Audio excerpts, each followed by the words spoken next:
I realized that I forgot to do the next couple slides. But while I'm here looking at this, I'll make sure it's clear what we do. All we do is take this information here and we put it into our calculators here. Okay? That's literally it.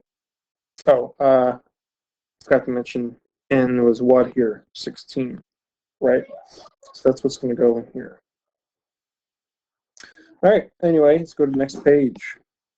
So here we are asked to decide if it's a normal or if it's a t-distribution. So it's normal if what?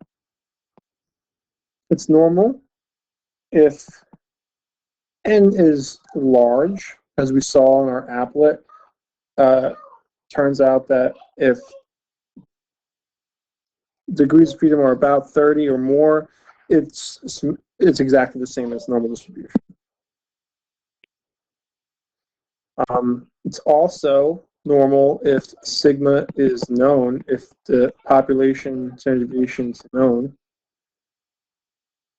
Okay, and this is true if it's we're going to use the normal if the population is bell-shaped or even skewed.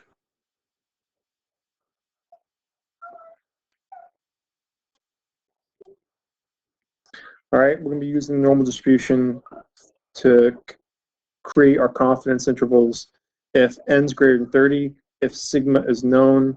Also, if it is skewed or normal, we're going to be using the normal distribution. It doesn't make a difference. All right, when do we use the t-distribution?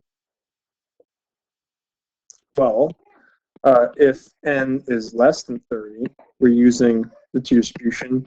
Also, if sigma is unknown. Okay?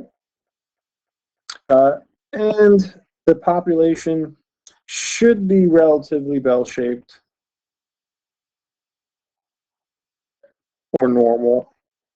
So you wouldn't want to use the t-distribution to approximate a mean or create a confidence interval for a mean if that isn't normally distributed. Luckily for us, a lot of things are approximately normal.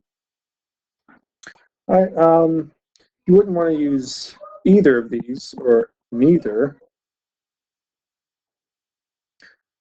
if n is less than 30. Sigma is, oops, that looks more like a 6. Sigma is unknown. And it's not normal. The population is not normally distributed. Okay? All right, so we have to just determine if this is normal, t, or neither. So here, my n is greater than 30. Distribution skewed, and we have a sample. So n is greater than 30, so I can use the normal distribution to generate my confidence interval. Okay, because why? N is greater than 30. Okay, here n is less than 30, and we are not given sigma, so distribution is normally distributed, so we'll be using the t-distribution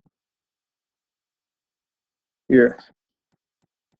Here, n is greater than 30, it's great. I know what sigma is. All right, it's normal, so this is going to be normal all the way. All right, and I think that takes care of it all. All right, so same plan as before. Do the 3-question note check, and then we'll do the practice next week. Adios. Adios.